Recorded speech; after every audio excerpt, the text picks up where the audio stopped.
오늘 하나님 말씀 나는 예배자입니다 라는 제목 가지고 말씀 나누도록 하겠습니다.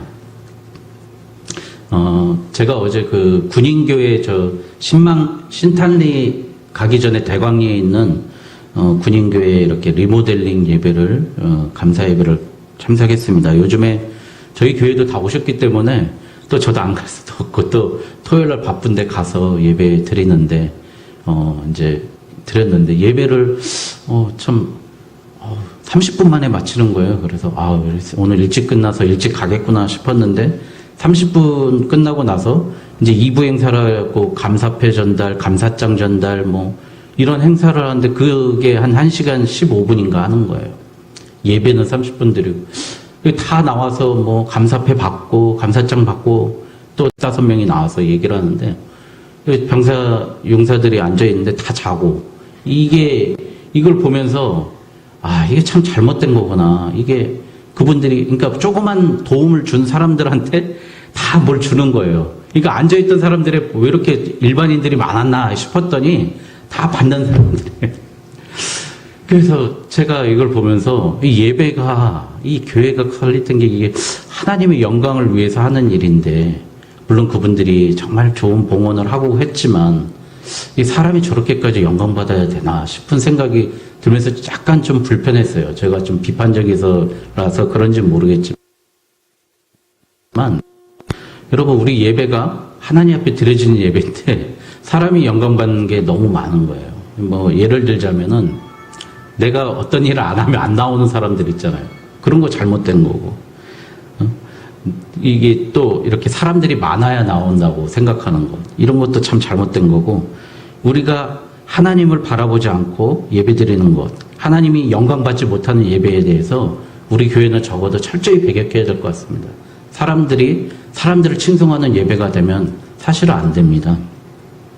오늘 말씀이 이제 이런 내용입니다. 이제 10일 다시 한번 리와인드 하면은 이제 예루살렘 성이 다 불타가지고요. 완전히 그 안에가 여러분 산에 등산 가보면 동물들이 다니는 길은 있어요. 이렇게 조그맣게 서로처럼 있어요. 사람들이 걸기는 힘들지만 근데 그런 동물들이 다닐 길도 없을 정도로 숲이 우거졌고 망했는데 느헤미야가 그 먼 길을 와가지고요. 다시 재건을 합니다.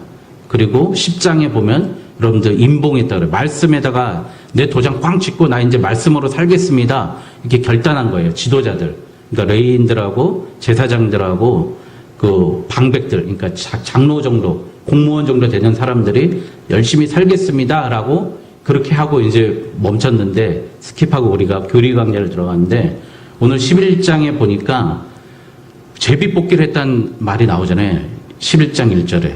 이게 왜 제비를 뽑았냐면 예루살렘 성 안에 살아야 될 사람들이 많아야 되는데 다들 안 들어가겠다고 하는 거예요. 사람들이. 그래서 들어갈 사람을 뽑으려고 10명 중에 1명씩 뽑아서 추첨을 해서 너는 강제로 들어가서 살아. 말하자면 우리 옛날에 카자흐스탄이나 이렇게 강제 이주시켰듯이 강제로 들어가서 살도록 지시를 한 거예요. 여러분 왜 예루살렘에 들어가서 살지 않으려고 했습니까? 마찬가지예요. 아까 말씀드린 대로 그곳에 숲이 우거지고 집도 없고 어렵기 때문에 그랬다는 겁니다. 그래서 여러분 7장 4절에 보니까 느헤미야에 그 성읍은 광대하고 주민은 적으며 가옥은 미처 건축하지 못하였습니다.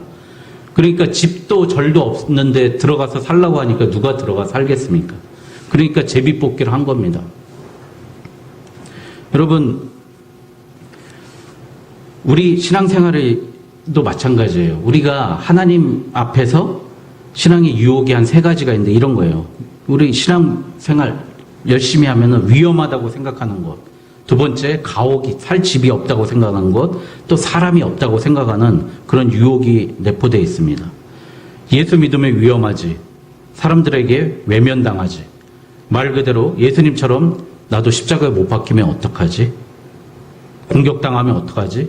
그러면서 제자들이 어떻게 해요? 멀찍이 쫓았다고 그럽니다. 여러분 예루살렘에 사람들이 살지 않으려고 했던 가장 큰 이유가 첫 번째 이유가 위험해서 그러는 거예요.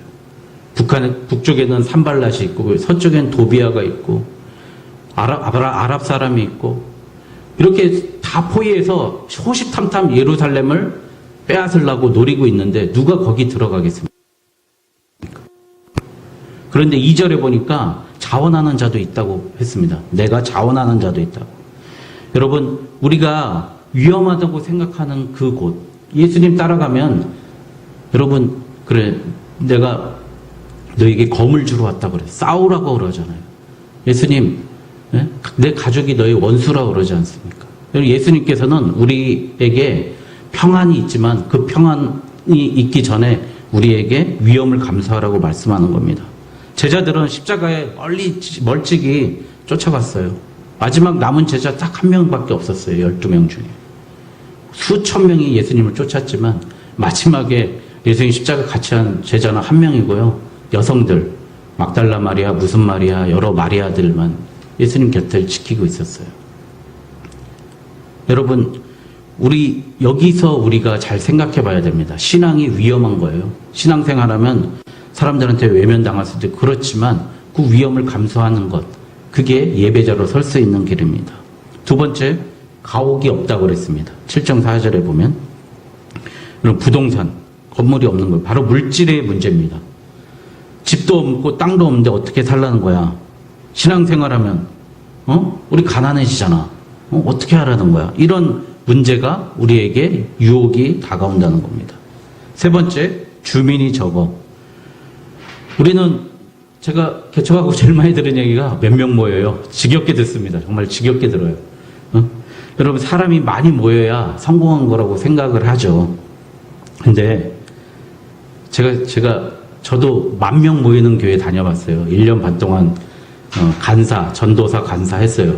해봤는데 여러분, 거기 해보니까 뭘 느꼈냐면요, 정말 힘들었는데 많은 사람들이 그 규모와 모인 사람을 믿고 교회를 또 나오는 거예요. 여러분, 신앙을 가지고 나온 게 아니라 그 집단에서 내가 소속감을 느끼기 위해서 나오는 사람이 참 많았어요. 그래서 사람들이 왜 이렇게 왜 이렇게 봉사를 열심히 하고 헌신을 열심히 하나 했더니 그 집단에서 내가 좀 높아지려고 노력하는 거지. 하나님을 향한 마음은 찾아보기 상당히 힘들었어요. 여러분, 왜 예수님이 좁은 문으로 들어가라고 그랬습니까? 여러분, 넓은 문으로 가는 것은 가는 사람이 맞고 그 가는 길이 편하다고 그랬어요. 좁은 문은 위험하고 어렵고 찾는 이가 적은 이라고 그랬습니다. 여러분, 생각해 보세요. 저는 그때 거기가 순복음교회인데 순복음교회 다닐 때 정말 힘들었어요. 그래서 예배가 주일날 5번 있는데 5번 드리는 거는 좋다고 이거예요. 예배 때마다 순복음교회는 예배 때마다 헌금을 드립니다. 그럼 전 또 전도사님인데 1,000원짜리 할 수 없잖아요. 그래서 10,000원을 하죠. 그럼 주일날 예배 5번 드리면 5만 원이 헌금으로 드려지는 거예요. 너무 힘들었어요. 순복음교회는 새벽 예배도 헌금하고요. 저녁에 1,000번째 예배인데 1,000번째 예배 때도 헌금을 해요. 그게 너무 힘들더라고요. 어쨌든 그래서 부흥을 했는지 모르겠습니다. 하여간 그런데 그렇게 많은 예배, 그런 속에서 또 많은 사람들이 모이니까 그걸 믿고 갈 수도 있다는 겁니다. 여러분, 우리 이 세 가지 유혹, 우리 위험을 피하려고 하는 것, 또 물질의 궁핍함이 있을 것이라는 예상, 또 사람들이 없는 곳에 왜 내가 나만 가야 되지? 그렇게 생각하는 것, 이런 것들을 우리 유혹이에요. 이런 거 이겨야 됩니다. 이걸 이기지 못하면 우리는 넓은 곳으로 가는 거예요. 여러분, 남들이 안 가는 좁은 길로 가다가 사람들한테 망하는 것이 아니야? 이렇게 생각할 수 있지만 훗날 하나님께서는 더 좋은 것으로 챙겨주시고 찾아주시고 우리를 이끌어 주십니다. 억지로 제비를 뽑아서 그 사람들이 입주했는데, 여러분, 이 억지로 입주시킨 사람 보면 누가 생각나요?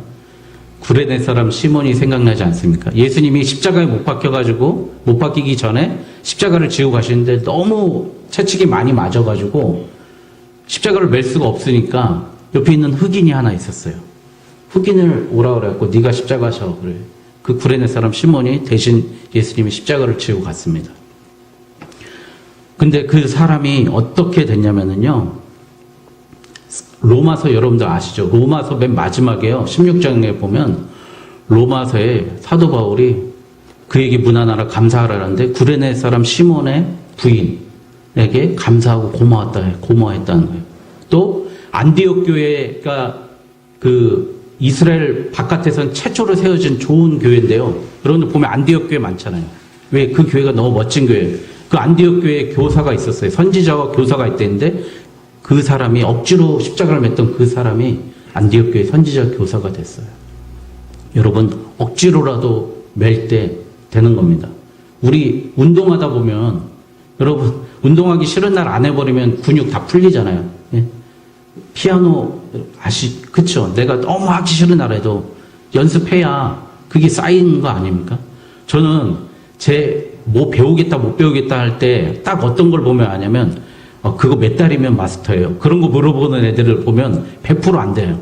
아시죠? 우리 박정기 선생님이 예를 들어서 기타를 잘 치잖아요. 근데 기타를 잘 치는데 내가 기타 친 시간은 걔가 말한 몇 달은 말도 안 되는 소린 거예요. 나는 그게 좋을 때도 계속 쳤지만 싫을 때도 치고 밤새 쳐보고 연습하고 계속 익숙해질 때까지 치는 거예요. 우리 한충환 선생님 드럼, 베이스 마찬가지예요.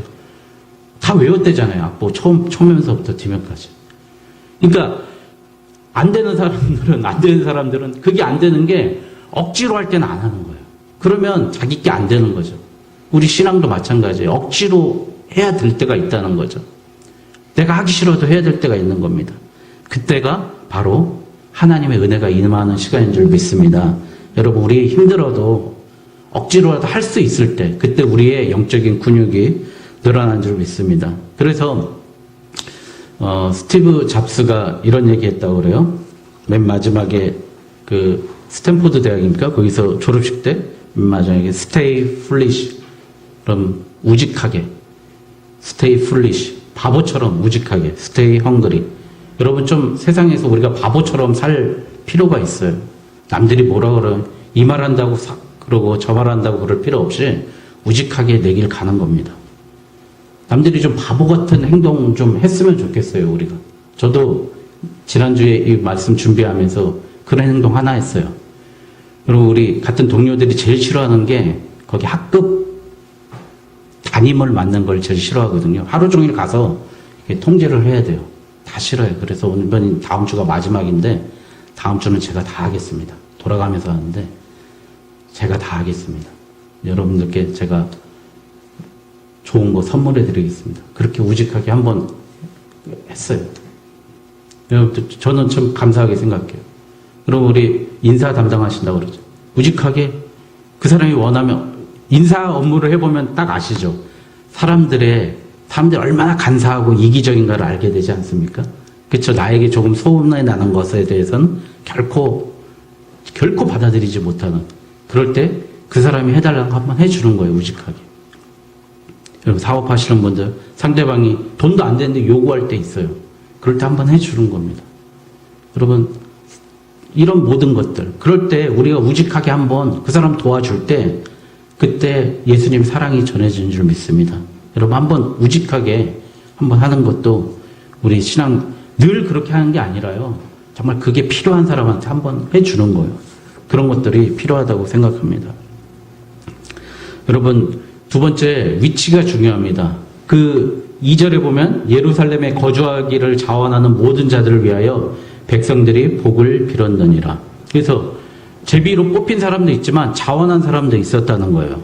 그래서 여러분, 제가 이왕이면 여러분 자원하는 마음으로 하시고 충성하는 자리에서 정말 맨 앞자리에 섰으면 좋겠습니다. 저는 하나님께서 그런 은혜는 주신 것 같아요. 교회에서 뭐를 하면 내가 제일 많이 하겠습니다. 제일 앞장서겠습니다. 그 마음 저희 참 중학교 때 주셨던 것 같아요. 그때부터는 정말 교회에서 무슨 일 한다면 뒤에서 빠진 적은 없었던 것 같아요. 제가 하나님께 늘 그랬어요. 하나님 저 크면은 정말 11조 제일 많이 한 사람 되게 해달라고 그렇게 기도 많이 하고 저기 섰는데 하나님 앞에 선봉이 쓰는 거예요. 맨 앞자리에 쓰는 거예요. 뒤로 빼지 말고. 이런 자원한 사람도 있었다고. 그 위험하고 어려운 자리에 자원한 사람들이 있었으니까 뭐예요? 2절 말면에 백성들이 복을 빌었느니라. 백성들의 기도를 받잖아요. 축복을 받는 거라고요. 자원했더니. 제가 여러분들한테 여러분 잘 아는 여러분 또래니까 제가 소개할게요. 우리 이혜주 선생님이라고 저희 김포 참정원교회 목사님 딸이 있어요. 그 자매가 뭐 다른 거 다 뭐 잘하는데 어떤 면에서 잘하냐면 자원하는 마음이 있어요. 선봉에 서는 마음이 있어요. 제가 그 교회 있을 때 노방전도를 나갔어요. 노방전도 나가는 유일하게 따라온 그 많은 교인들 중에서 따라온 사람 그 자매밖에 없어요. 또 우리 그 오코아이메라고 휴양소에 가서 수영을 해요. 근데 여자들 수영 싫어하잖아요. 옷 갈아입어야 되고 샤워하고 그래야 되니까. 물에 들어와서 같이 수구하는 자매, 그 자매밖에 없어요. 그런 모습을 보면서 정말 자기가 또 뭐 어디 주일학교 학생들 데리고 놀이공원 갔는데 놀이공원에서도 같이 그 자원에서 열심히 하는 그 자매밖에 없어요. 그러니까 어떻게 되냐면 제가요 시간 나올 때마다 많이 기도해 주게 되는 거예요. 저 자매 정말 잘 됐으면 좋겠다. 그래서 제가 늘 기도했어요. 저 자매 한 1만 명 있는 데서 정말 강의하는 유명한 강사 되게 해달라고 제가 그렇게 축복해 줬어요. 그런데 자기가 다니던 회사가 망해버렸어요. 4학년 때 취업하면서 회사가 있었는데 월급도 못 받고 망해버렸어요. 그 회사가. 제가 마음이 너무 아프잖아요. 그래서 제가 노량진인가 그때 가가지고 어쨌든 시간이 맞아서 노량진에 가가지고 칼국수를 사주면서 되게 제가 위로해 줬어요. 칼국수 5,000원짜리 칼국수 먹으면서 위로해 줬는데 정말 기도 많이 해줬어요. 그랬더니 서울시 예하 어떤 그 예하 단체죠. 거기에 취직을 하는데 석사 이상만 가는 데인데 그 자매를 뽑아서 그 총신대학교에서 교수가 제발 이 학생 좀 붙이게 해달라고 해서 뽑혀서 되는 거예요. 복을 받는 거죠. 거기 가서 또 점프업 되는 거예요. 보건사회연구원이라고 이제 여러분들 지금 국가 지급하는 이렇게 국가 예산을 제대로 쓰고 있는가 안 쓰고 있는가 그걸 감찰 또 더 좋은 데로 가서 또 중앙대학교 대학원에 수석으로 석사과정 합격해가지고 또 그곳에 가게 되는 그런 축복을 받더라고요. 여러분 그 사람을 보면서 기도해 주니까 그 사람이 복을 받아요. 근데 어떻게 그러냐? 여러분 이렇게 2절에 나온 대로 내가 자원해서 하니까 사람들이 나를 위해서 기도해 주고 나의 축복을 빌어주는 겁니다. 여러분 축복받을 수 있는 그런 자원하는 마음 가지면 하나님 꼭 축복해 주십니다. 여러분 정말 자원하는 마음, 선봉에 서는 마음 가지기를 주님의 이름으로 권면합니다. 어느 부대에 보니까 쭉 써있는 거 보니까 과정으로 충성하고 결과로 인정받자. 정말 무서운 말이지 않습니까? 과정으로 충성하고 넌 과정도 잘해야 되고 결과도 잘해야 돼. 그 얘기 아닙니까? 정말 무서운 말인데 여러분들 그래야 될 것 같습니다. 예루살렘 성전이 하나님 말씀이 있는 곳입니다. 바로 그 예배의 자리입니다. 하나님이 우리를 만드신 이유가 뭡니까? 우리를 만드신 이유. 바로 예배 받으시기 위해서 우리를 만들었습니다. 우리의 신앙에 수십 가지, 수천 가지 신앙의 요소가 있습니다. 자비, 겸손, 헌신, 기도, 다 있겠죠. 그런 거 다 자르고, 유일하게 하나 남는 게 뭐라고요? 예배라는 겁니다, 예배. 우리가 예배를 통해서 말씀을 듣고, 우리의 찬양이 기쁘어지고, 기도가 나오고, 예배를 통해서 결단하고 헌신할 수 있는 겁니다. 여러분, 우리 예배 잘 드리는 시합하고 예배 잘 드리는 삶을 살았으면 좋겠고 오늘 말씀처럼 나는 예배자입니다. 자원하는 심령으로 좀 어렵고 힘들더라도 자원하고 선봉에 서서 우리 삶이 예배의 삶이 될 수 있도록 그러한 삶이 되길 주님의 이름으로 축원드립니다.